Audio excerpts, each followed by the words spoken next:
All right. Well, welcome everybody to the Survival Food Show on the Prepper Podcast Radio Network. This is Mike Porenta, your host, with my partner Hugh Vail. Here we are again, another week. And today we're excited. We have a special guest that's going to be with us here on the show. But before we introduce our guest, we just want to let you know that Hugh and I we run the food storage company, tomorrowsharvest.com. And our email and contact information for us is mike@tomorrowsharvest.com or Hugh, H-U-G-H, Hugh@tomorrowsharvest.com. Feel free to contact us with any questions or any issues you have on trying to get prepared with any, whether it's food or any other type of survival products, because we are well connected within the survival and preppers community. Feel free to email us for anything you have. But tonight we have a special guest. Our guest is a man named Kevin Freeman. Kevin is the CEO of Freeman Global Investment Counsel, and he's the founder and CEO of that company, which is an independent investment management firm specializing in global equities. And in early 2009, Kevin was identified as someone by the Pentagon that would be someone to look into to have hire as a subcontractor. He was hired as a subcontractor by the Pentagon to investigate the possibility that the collapse of 2008 may have been caused by economic terrorists and had been, or rogue states. And he's going to discuss that with us. His report was basically declassified and went to the press and this past March, and it made it around the airwaves. He was on a couple of different shows, which we'll talk about, but with his report, he briefed, Defense Intelligence Agency at the Pentagon. He briefed a former director of the Central Intelligence Agency, as well as active CIA operatives. He briefed the former commander of Delta Force, Deputy Undersecretary of Defense, Deputy Director of the CIA. Two former United States Attorney Generals, the current United States Senators, and members of the House of Representatives, including House Armed Services Committee and both houses of the House and Senate Intelligence Committees. His research was reported originally by the Washington Times, and then it was picked up by Fox News and CNBC. Glenn Beck did a special on it, or did a segment on his show about it. And he's also been on several blogs and whatnot. And so today he's been our guest. Hugh and I actually were able to meet Kevin. He spoke at George Wythe University in Cedar City. He was invited to come and lecture to the student body there, and I'm a student at George Wythe, and so I had the opportunity to go. And of course, I called Hugh, and he came down, and the two of us went together to listen to the briefing that Kevin did for us. He basically gave us the condensed version of the briefing that he did for the Department of Defense, and he did that with us just in our small group there at the school. And from that point, Hugh and I approached him and said, hey, we really think your work is important. We'd love to be able to get you in front of our audience on the Prepper Podcast Network, because the issues that he's discussed, I think, are very important to the people in the prepper community, and as well as the nation as a whole. And we really want to get this information out as much as possible. Well, go ahead. I think one of the things that I don't want to say impressed me most, even though Kevin obviously is a very impressive individual, and his personal endeavors in business and his success there, but also his level of intelligence. I mean, that's all very, very impressive. His connections is impressive. But the thing that impressed me most was that, Kevin is really sounding a warning voice that I think is important for Americans and as a whole. And I think that's the benefit and the value of our show. It's the benefit and the value of being prepared for whatever happens. And obviously it's not a doomsday type thing, but more so just like real, just clean education. And there's just so much to say, and I'm excited about the show. But we're going to talk about one of the most threatening act of terrorism that has ever happened in the United States. And we've had some bad stuff. Obviously, we have 9/11. But let's be clear. I'm sorry to cut you off, and Kevin will explain this to you. and I think, I don't want to put words in Kevin's mouth. We'll bring him on here in a second, but we don't want to talk about these events.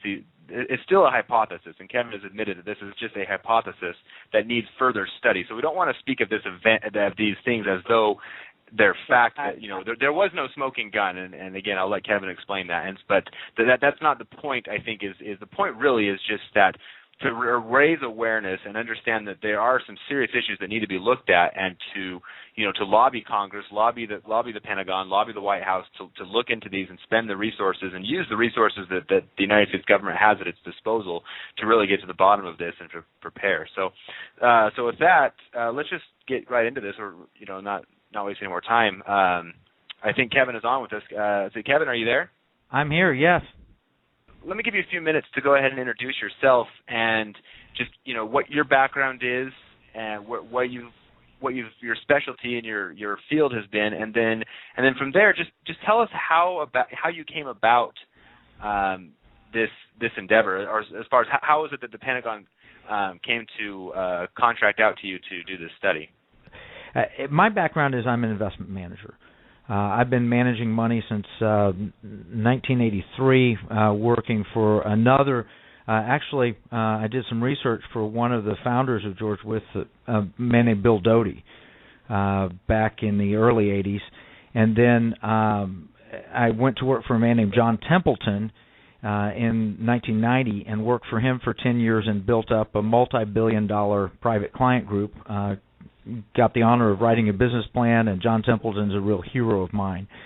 And then I started out on my own about, I guess it's almost 6 years ago now, managing client assets. And in 2008, obviously, the world changed financially. And I was alerted on September 11th, 2008, with a phone call from a former colleague who is now a very senior at Wells Fargo. He's the Deputy Chief Investment Officer. And he said, isn't it strange what's going on in the market? The very companies that were attacked on September 11th, 2001 by planes flying into the World Trade Center seem to be attacked in the markets today. And he said, I sent a tip into the FBI, and I don't know where to go with this. And I had some friends in the Pentagon, and they were coming in giving a briefing to me in Dallas area. And I sat and listened to them, and then politely said, well, have you looked at this risk? And I drew it out for them, and they were just shocked at how vulnerable our financial markets might be. And they went back, and the Irregular Warfare Group of the Pentagon hired me to do the study that I've done. So that's kind of the background and how I got involved in it. Great. Well, that's helpful. So going into this, what was your I guess correlation that your friend at Wells Fargo had made? Were you skeptical going into this? What was your take when you first took on this investigation?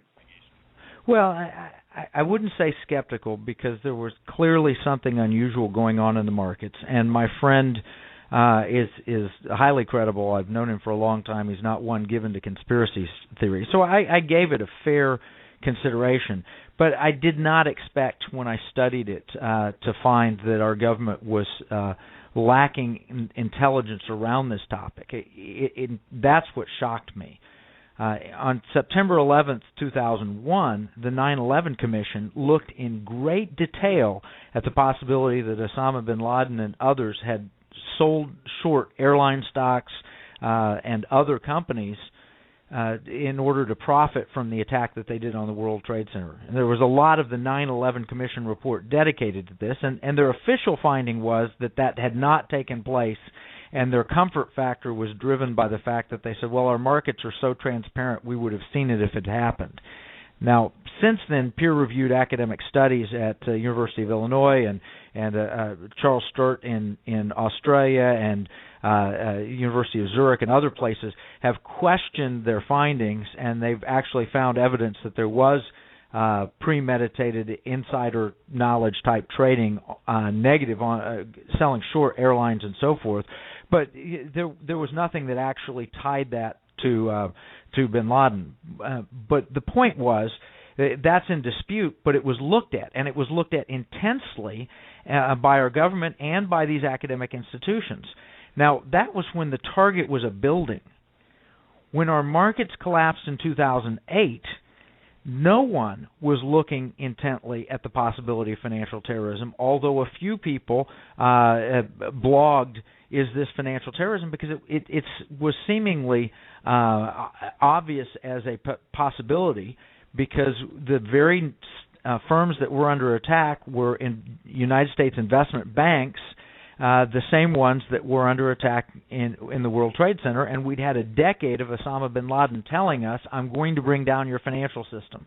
I know the weaknesses of it, the cracks in it, and we're going to attack. And there were Homeland Security reports warning that there would be employees placed in financial service firms in order to pull off some kind of attack. So it was kind of incredible to me that I thought when I mentioned it to the Pentagon, they would say, oh, yeah, we know all about that, and we've been looking at it for years. What they said instead was, no, nobody's ever thought about that. Would you look into that for us? And that was the shock to me. Wow, that's interesting. So this report you did, I assume at the time that you submitted the report in the summer of 2009, I believe, this was a classified report. This wasn't something that was out in the public. Is that correct? Actually, it was all open source. My contract said it would be all open source, but I wasn't going to take it to the public. I felt like that I'd produced work, and that was for the Pentagon to pursue however they wanted to. At one point, they talked to me and they threatened to classify the report, which I found kind of strange because, again, I produced it all from open source materials.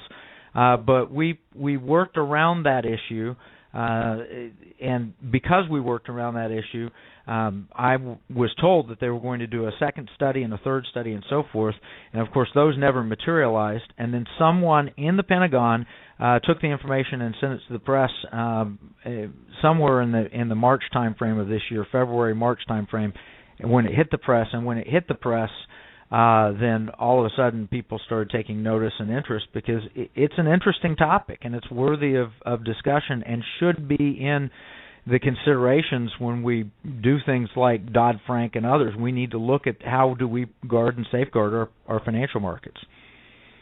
Now, in the report, Kevin, you ultimately have scaled it into 3 phases, and we obviously want to move through those phases, and it's probably going to be difficult because there's so much information. But before we move into these phases, where can somebody go to find this report if they want to go and read it in its entirety? Someone I put it up on Scribd.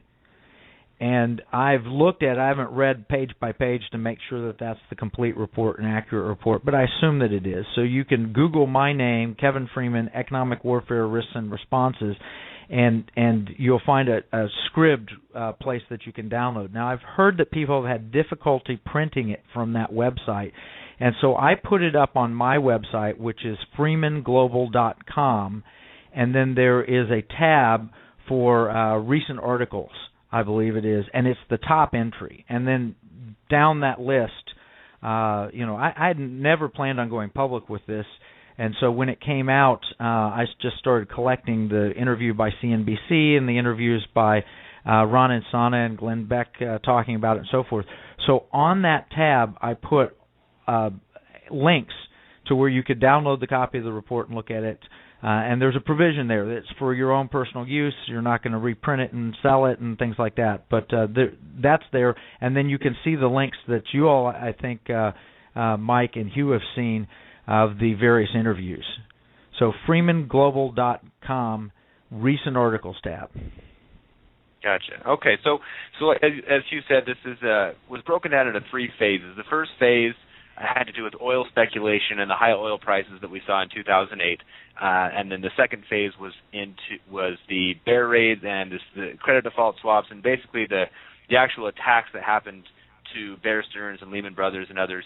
So let's touch on the oil speculation a bit. I think the oil speculation issue, or part of the study, the phase 1. I think that will be a little easier for our listeners to grasp easily, because we all remember, I was living in New York City at the time. I remember the gas got up to $4.50, and it was terrible because I had to use my car for work, and I was driving, and so I remember that vividly. But so touch on that a little bit, and just give us the basics there. And I think phase 2 is probably where we're going to need to spend the bulk of our time to try to help the listeners make sense of all this, gobbledygook from Wall Street. Sure. Well, first off, the overall hypothesis is that enemies of the United States are using our economic system and our financial markets as a weapon against us. And some people will argue with that, but when you stop and you look at the simple facts of phase 1 as an example, we've seen demonstrated in history that that's already taken place. Phase 1 is the ramping up of oil prices, the rapid escalation of oil prices to harm our economy. And we know factually that in the 70s, OPEC embargoed oil against the United States with the purpose of crippling our economy. So it's not a hypothesis in that respect. It's factual. It has happened. And what I contend happened in January of 2007. The price of oil was about $50 a barrel. And if you look at the futures market and their projections for what would happen to the price of oil going out 3-4 years, the best estimates of the futures market was that it's going to range in the $50 to $60 a barrel range. There wasn't going to be any massive increase. And then it went to $70 a barrel. And the best estimate was it would stay in the 70 to 80 range. And then it went to $80 a barrel, and the best estimate was, and so from January 2007 through June 2008, we saw the price of oil triple from about $50 a barrel to almost $150 a barrel, which is unprecedented in the history of our economy without a supply disruption. And during that same time that we saw the price triple, we saw demand decline and supply increase. And when you have supply increase and demand decline, you would expect lower prices, but in fact we saw rapidly higher prices. And there was an argument at the time, is this oil speculation? And a lot of people said no, and a lot of other people said yes, and there was big argument about it. But in hindsight, nearly everyone agrees, yes, there was a huge speculative element there. And the reason that the price can go up, even though supply-demand would argue for it to go down, is because the price is not set by actual oil used. It's set by paper oil traded in financial markets. And so people rushed into the oil market. There was peak oil theory and all this other thing going on. And so even though people were reducing their demand and the supply was increasing, and in fact it was filling every tanker on the planet, what was in fact happening was that people were buying up the oil on the paper market, on the financial markets. And as I traced that back, I found a large amount of that was coming out of the Middle East from the very people who benefited from higher oil prices. Okay, so basically what you're saying is that the oil, I mean, I can imagine the profits that the Middle Eastern countries like Saudi Arabia and others were making at the time, Libya, Venezuela, countries that aren't friendly to the United States, obviously, and we've seen what's happened with Libya and the Middle East since then with the Arab Spring. So how did phase 1, basically, because you're going to get into phase 2 now about what happened to Lehman Brothers and what happened to Bear Stearns, for example, but how did the oil speculation, how does it tie in? How did it tie the two together? Because I think we all have an idea in our heads about what happened with financial collapse, with Fannie Mae, Freddie Mac, with credit default swaps, people buying homes they couldn't afford, all of that. How does the high oil prices tie into what happened in September of 2008? Sure. Well, first, you got to understand that normally we would expect the oil producers to use the futures markets rationally to hedge their prices. When prices got high, they would actually be selling in the futures market and delivering oil, which they could have done. That's what a rational investor would do, unless they had other intentions, which would be to manipulate the markets and drive prices up. And the side effect of that is there's two. Number one is you transfer over $1 trillion extra to the oil producers from the Western nations. And that puts money in their coffers, and simultaneously it hinders or hurts our economy. So as you rightly note, we had a housing bubble.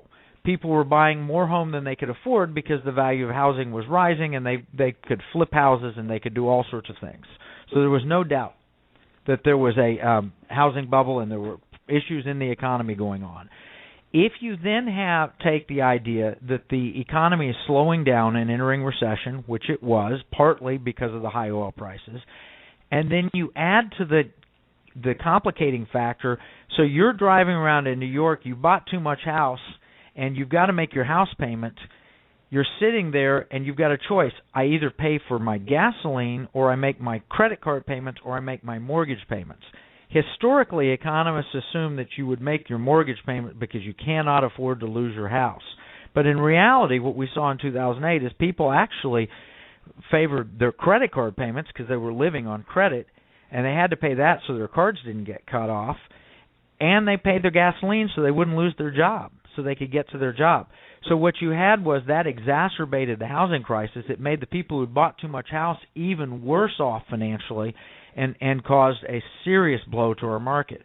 Occasionally you hear politicians, and rightly so, say lower oil prices are better than a tax cut because it puts money directly in people's pockets immediately, and it helps the people that are struggling the most.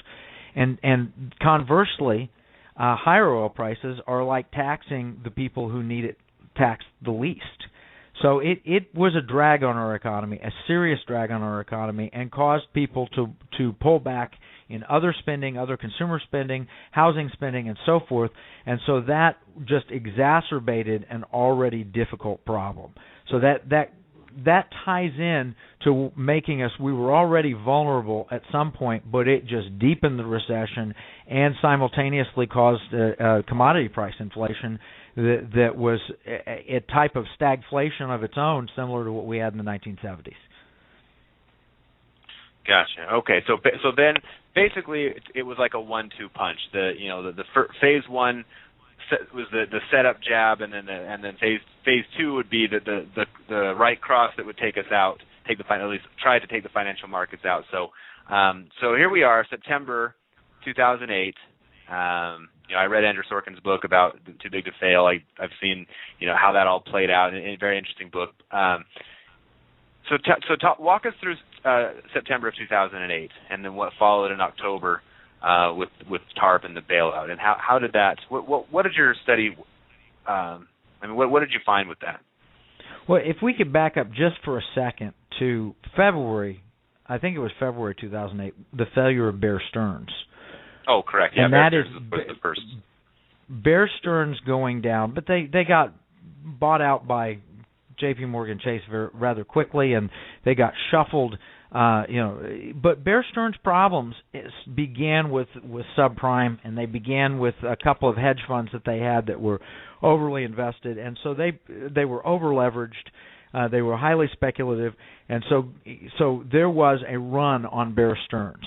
And when I say a run on Bear Stearns, there was basically a bear raid, a run on the bank bear raid, which is, in essence, people were short selling the stock and bidding up the credit default swaps, which is what I know you'll want me to explain because that gets complicated.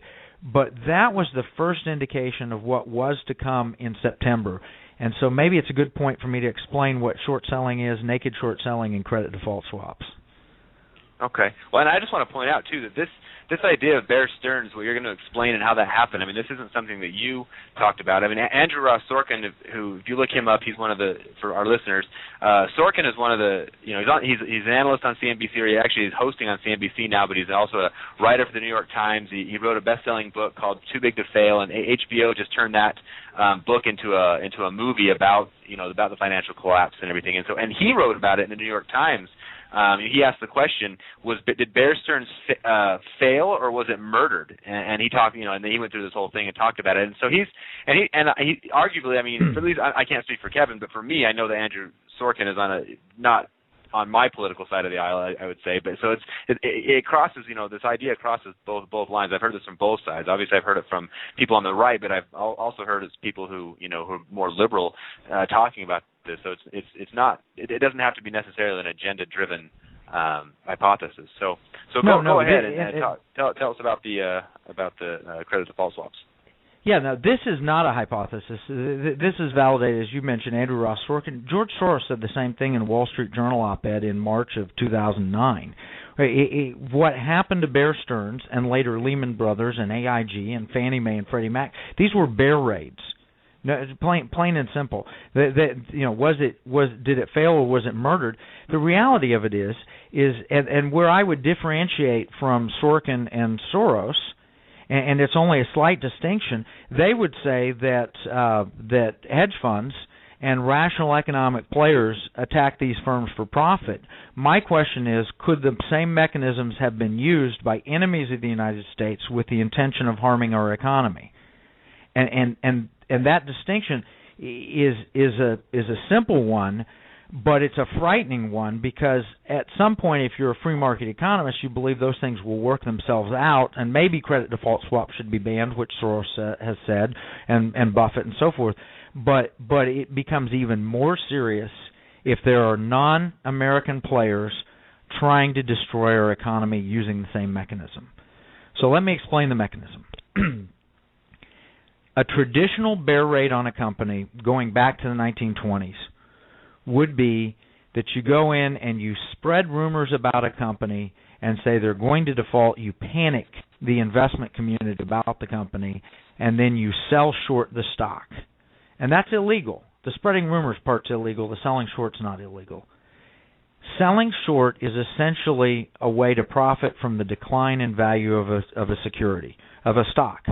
So, for example, if you thought that Apple Computer was not going to perform as well with Steve Jobs having passed away, and you felt like it was overpriced and didn't deserve it $400 or $385 or whatever the value is today, the price is today, you could borrow shares from a friend or from the market itself, and you could sell those shares with an IOU saying, I will return the shares that I have sold. You borrow legitimate shares, they're real shares, somebody owns them, they loan them to you, it's called stock lending. You sell them on the open market. If you're wrong and the price goes up, you'll have to pay up, buy the shares back at a higher price, return them to the person you borrowed them from, and you've lost money. If you're right, though, and the price of the shares declines, you can buy the shares back for less than you sold them for, return the shares to whom you to the person from whom you borrowed them, and pocket the profit, the difference. So you sell it at $385 and it goes to $300. You return the shares, you borrowed them, returned them, everybody's clean, everybody's happy, and you made $85 a share profit. If the market moves against you and goes up, you have to keep putting up money at the broker so that they have enough money to buy those shares back at any point. That's legitimate short selling. It's wrong and illegal to spread rumors when you're short selling. You can't do that. If you get caught, you go to jail. But it is legal to short sell as long as you're not spreading rumors. Now, you can go out and find true facts about the company. You can find that their iPhone sales are less. You can, whatever you want to, and introduce that information in the marketplace. That's perfectly legal. Spreading false rumors, not legal. That's a traditional bear raid. Does that make sense? Yeah. So what you just described, did you just describe a call option? Is that what that was? No, I described was just traditional short selling. Just traditional short selling. Okay, got it. Just borrowing shares of a company, selling those shares, buying them back hopefully at a lower price, and returning the shares that you borrowed. And then it brings us exactly, and then that takes us really into the naked short selling, as they call it, which is, I guess, the simplest way to describe it is selling something that you never actually own, and technically that's illegal, but it's happening every day. And so we've got Dr. Susan Trimbuth from Bloomberg on March 19th in 2009, who says that failed trades from naked short sales could account for 30 to 70% of the decline in the share values for Bear Stearns and for Lehman Brothers. And so that's what is now? How does the naked short selling come in? If I describe that properly, and how Dr. Susan is really attributing to this concept or this principle of technically illegally selling. Yeah, now that's a whole nother dimension. And the old bear raid I described, which was spreading rumors and selling short, the new bear raid would be where you would naked short sell, and it's just exactly as you said. Instead of borrowing the shares, you just sell shares, and you just never deliver the shares that you've sold. Now, if you and I tried this with our Merrill Lynch broker, they would call us up and say, where are the shares that you sold? You've got to deliver them. You've got 3 days. They're not in here. And you would say, well, I don't have them. And the Merrill Lynch broker would say, fine, I'm buying you in. And he would immediately buy those shares in your name. You would have to pay for them at whatever price that was. End of trade, end of short sale, end of story. It's called buying in. Susan Trimbath saw those shares, and she saw that they were failed to deliver. And she, in her expert opinion, about half, 30% to 70%, but let's just say about half, 50% is right in between there. Half of the decline in the value of Lehman Brothers, Bear Stearns, and the other financial companies, half of the decline in their share value was from failed to deliver shares. Now, why is that so? Why is that illegal? Well, the main reason it's illegal is if you sold enough shares of something and never delivered them, you've essentially created new counterfeit shares. So, for example, if I said XYZ company is something I want to sell short, and there's 1 million shares outstanding, and I sell 1 million shares of that into the market, I've just created an additional 1 million shares.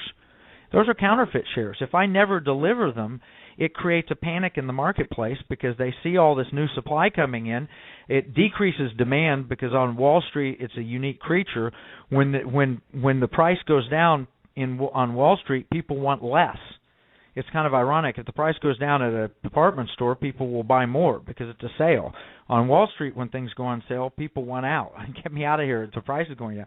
So you create these counterfeit shares. That's naked short selling, and that is illegal with a couple of exemptions.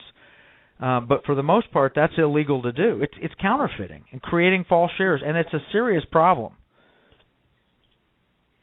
Now, okay, so go ahead.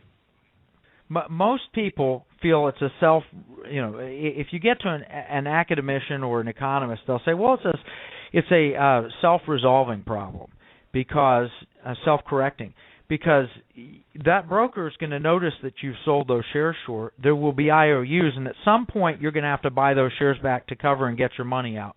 And so any rational investor at some point will cover the shares and get their money out. The problem is that assumes that you aren't creating more shares than there are shares outstanding. That assumes that you're not dumping so much volume onto the market that it's creating this panic. And that's Susan Trimbath said, essentially there were so many new shares that half of the decline in the share price was due to all of these created fake counterfeit shares. There's a limit when you have to borrow the shares. You can only borrow as many shares as exist. If you have to legally borrow the shares, there's a limit.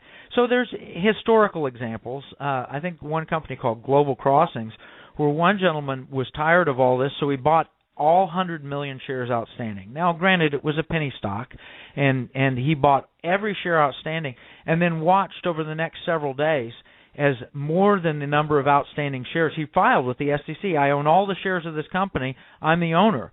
And over the next several days, several times the amount that he owned traded on the market. Well, those could not have been real shares. They had to be counterfeit shares because you can't have more shares than there are outstanding. And you see this problem in small companies where people will show up to vote shares that they have bought, and they appear in their accounts as if they're real shares. They show up to vote at a board meeting or an annual meeting, and there's more votes than there are shares outstanding. That's an example of where naked short selling has taken place. And again, it's illegal with only a couple of exemptions.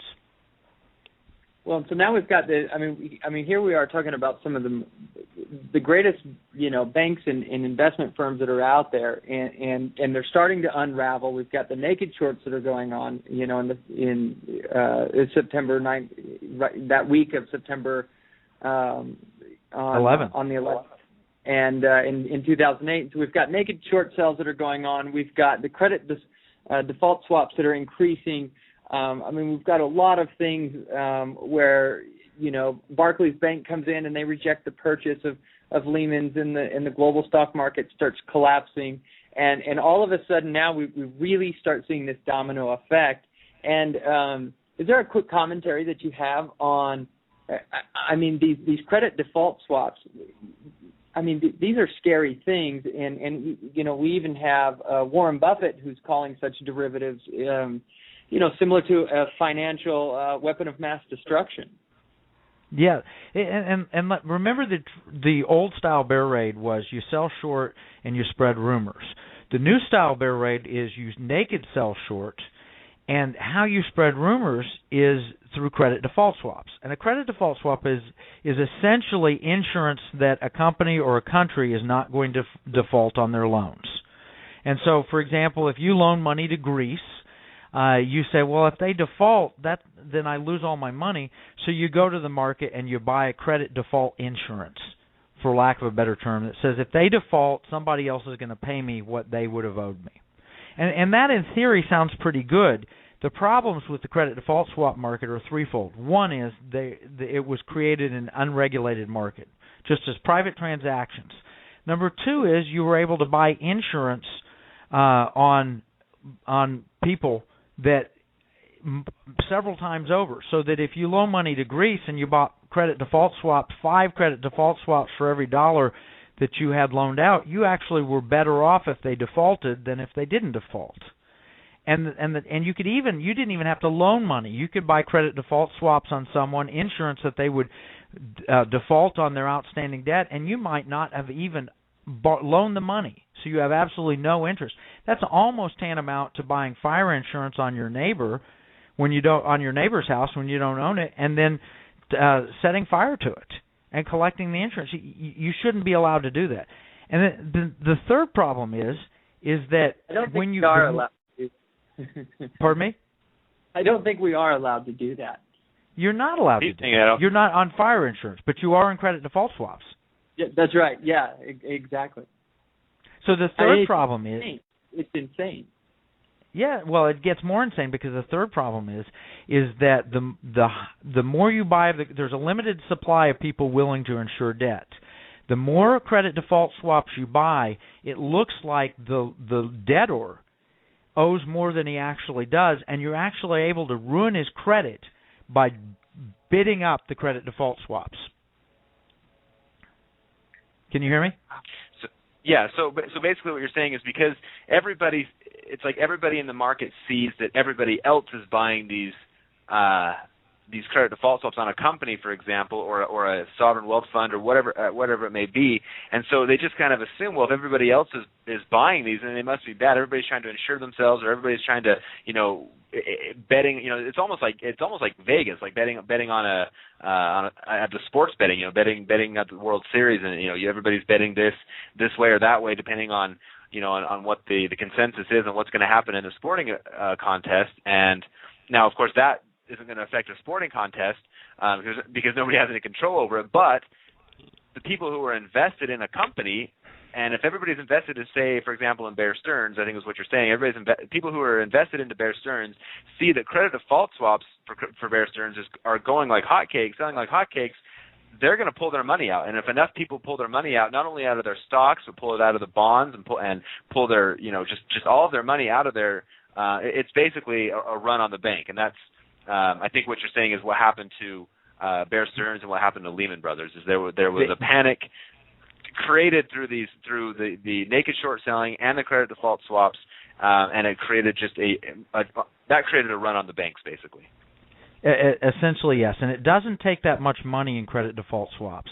For example, Jeff Immelt of General Electric was quoted as saying a $25 million bet against GE at the height of the crisis almost destroyed their credit. And to illustrate that, the cost of insuring debt of General Electric, and in fact Berkshire Hathaway at the height of the crisis, the credit default swap rate was higher for GE and Berkshire Hathaway than it was for the nation of Vietnam or the nation of Russia. And those have both defaulted on debts, and that that just gives you the absurdity. Buffett was in bailing out companies, and yet because they had bid up his credit default swaps, he was considered less credit worthy than Vietnam. Gotcha.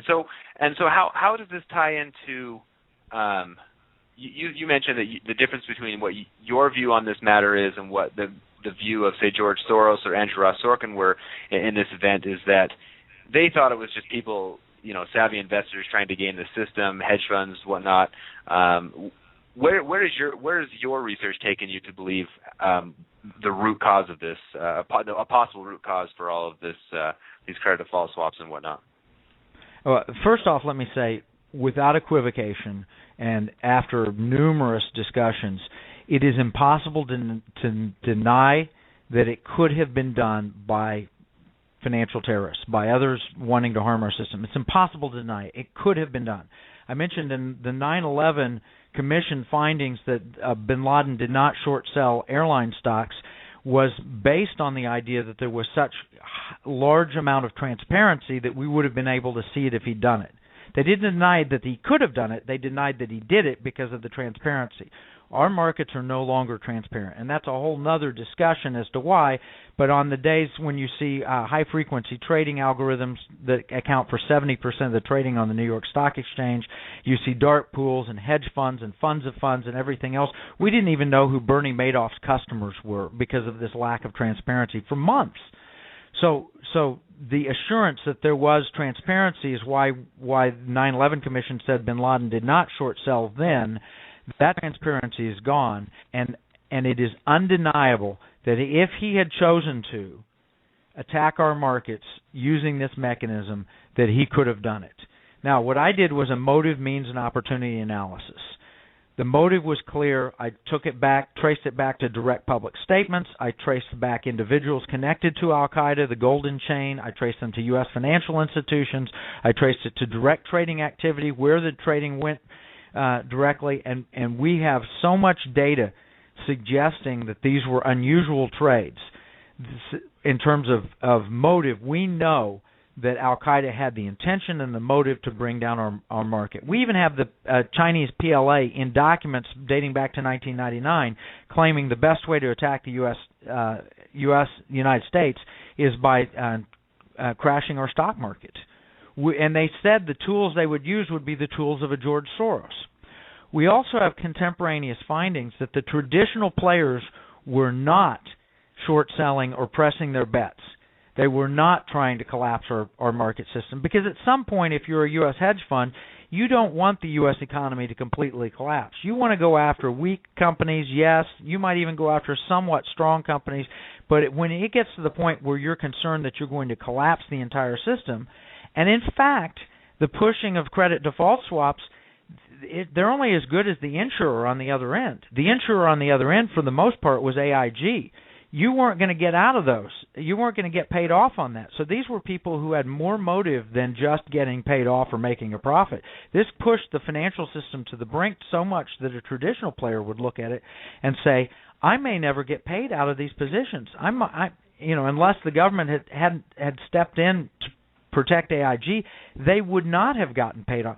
So they weren't pressing their bets. So there was no motive for the traditional hedge fund players, the traditional profit seekers. There was plenty of motive for those who wanted to crash our market.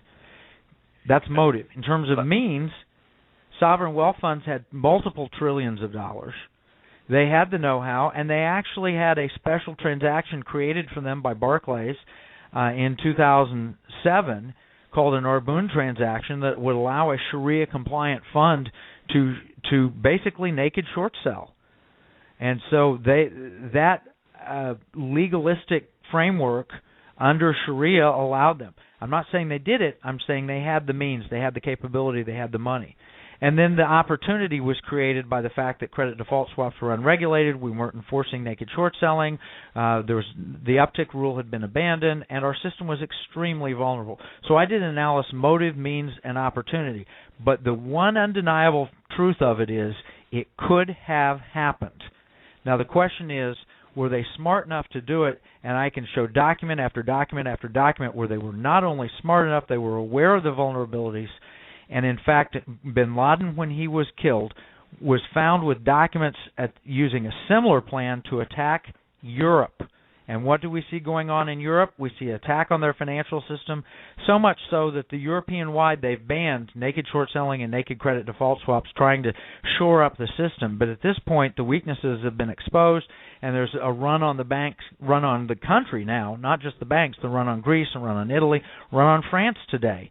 And we're seeing this play out in Europe. So motive means opportunity and full awareness. That's a pretty compelling case. Definitely. And so then the aftermath of the collapse of 2008 and everything that proceeded after that, the Federal Reserve essentially monetizing the debt, QE1, QE2, the stimulus plan, TARP, everything that was there. Basically, you could argue that the United States government and Europe and Japan did what Keynesian policymakers do. They stimulated, they printed, and this you could look at. I mean, you can see the roots of this in Japan with everything that's gone on in the currency wars in the last 12 months. Obviously, what the Federal Reserve has done, the amounts of money that has been printed and sent out, and how much the stockpiles the banks are sitting on. I personally don't see it as that big of a leap to see, well, if you attack the system in this way, that the trends of these developed economies are based in Keynesian thought, and so of course currency and not just the Keynesians, even the Chicago School, even the monetarists, they're going to be there's going to be many voices that'll say, yes, let's devalue our currencies. That's the smartest road out of this, is to devalue the currencies, and that's what's happened. And I don't think it took rocket science to figure that out. There are lots of people that pointed this out, and I think even the people who were naysayers in 2006 and 2007 about a real estate bubble, had you put it to them, well, if it did happen, if Lehman Brothers did collapse, if the commercial paper market did dry up, what would developed nations do? Well, they would print, and they did. And so how does the aftermath that followed, how does that play into what you lay out as phase number 3 in your report? Right. Well, phase 1 was you drive up oil prices, and by doing that, we show the mechanism for that. You weaken the economy and make it more vulnerable to a phase 2. Phase 2 was you bear rate and target financial services firms, and those collapse. And then phase 3 is, as you suggest, the natural response is that the government then takes the risk from the financial institutions and moves it onto the government's balance sheet. And that's, in fact, what we've done. So the vulnerability that existed in the financial institutions, our solution is we move that on the government balance sheet. And that happened around the world, and we've seen now phase 3, which I described as an attack on sovereigns. And we see that attack on Greece and Portugal and Italy and Spain and Ireland and France and so forth. And then, as if you tuned into the Republican debate last night, everybody says where Italy is today, America is not that far from. And that's the reality. We've gone from a $9 trillion debt and running deficits in the $300-400 billion range to a $15 trillion debt and running deficits between $1 and $2 trillion as far as the eye can see. That's created a vulnerability that is now able to be attacked using the same basic mechanism, which is credit default swaps have driven the ability of someone to loan money to Greece to exorbitant cost levels, which means they're demanding a much higher interest rate because they can't offload their risk by buying insurance against the debt. And what's happened is hedge funds and others have bought those credit default swaps on Greece, even if they have not loaned money to Greece, because they said, well, if there's an implosion in Europe, that's going to hurt my portfolio. Maybe the way to solve that is to buy credit default swaps. And so it's become a hedging mechanism. At the same time, like I said, there was this whole paper written by bin Laden, captured when they killed him, that said the mechanism by which he would attack the European economy. And now add to that what the Chinese have said in their official Communist Party journal and in the book Unrestricted Warfare, published in 1999, and their Communist journal, Quishi, that was published earlier this year. They said, what's the best way we can weaken the United States? Well, it would be to stop buying their debt or to threaten to sell their debt. We have created, in other words, an economic weapon that can be used against us, because if the Chinese sold their debt in mass or stopped buying our debt, it would have devastating consequences for the value of the dollar and for our ability to raise capital and finance our debt going forward. I'm not suggesting that they're going to do that, but I am suggesting that I expect that they will threaten to do that at some point. And frankly, they have a historical precedent from which to follow. We did something similar to the Brits regarding the Suez Canal in the 50s. We said, give up the Suez Canal to the Egyptians. They said no. We said, well, what happens if we stop buying British pounds? I said, oh. Right. Right, and they kept him out of a war. I mean, wasn't there? It seems, if I remember my history right, there was some war that was going to happen between. Is that maybe I'm confusing that? I'm not sure. It seems like that was something that the United States did to stop France and Britain from getting. Yeah, maybe it was Britain from getting involved down there in North Africa, and they threatened to sell their bonds. Well, Kevin, the next thing I want to talk about, I've done a lot of research on the economy myself. I've spent the last 3 years trying to understand it as best I can, not being in the financial industry, just as a layman. And because I've read a lot of what people believe, what caused it, and so there's a lot of consensus out there on key points. There's differing opinions on certain issues, and there's of course a lot of differing opinions on how to solve it. But one thing I've noticed from the people that I read, the ones who have basically are the naysayers to your report and to your hypothesis, they all seem to come at it from the same way. They all seem to, it's like they just read the Washington Times story, and they didn't read the report. They didn't hear any of the explanations or your full explanations of anything of which they could have gotten from the report. They just read the Washington Times story, and they basically come away with it of two things. One, we all know what caused it. It was bear raids or not even bear raids. So maybe it's just recklessness on Wall Street, government intervention, extremely low interest rates by the Fed under Alan Greenspan, and homeowners who did a lot of made a lot of foolish investments in buying homes, and then we were just over leveraged and we fell over, and then there's that's the reason. And then they come back with that is, why would China and the Middle East want to take us down where the Middle East, needs us because we buy so much of their oil, and Europe as well. Europe and the United States are the largest consumers of oil. And why would they hurt themselves by hurting us? And same with China. China makes all of our stuff. Our import economy is based on their export economy, and we have a symbiotic relationship. What do you say about? What is your rebuttal to that? Basically, why should we look into this if it just seems if common sense, or maybe not common sense, but the consensus is that the Middle East and China, it wouldn't be in their interest to do this to us. Well, let's start with point number one, which you said, were we an over-leveraged system? The answer is yes. We were vulnerable. But you don't take a shot unless something's in your sights. And I would suggest that after Bear Stearns bail, Lehman actually cleaned up their balance sheet quite substantially. They went from 30-to-1 leverage to 10-to-1 leverage. And they'd survived 158 years. Something additional happened, and it was the naked short selling and the credit default swaps. That's exactly what it was, a bear rate, and there should be no denying it. But yeah, we were vulnerable, no doubt. But we were also vulnerable with the Resolution Trust cleanup of the savings and loan crisis, and we were vulnerable at various points in our history, and we didn't have a near depression.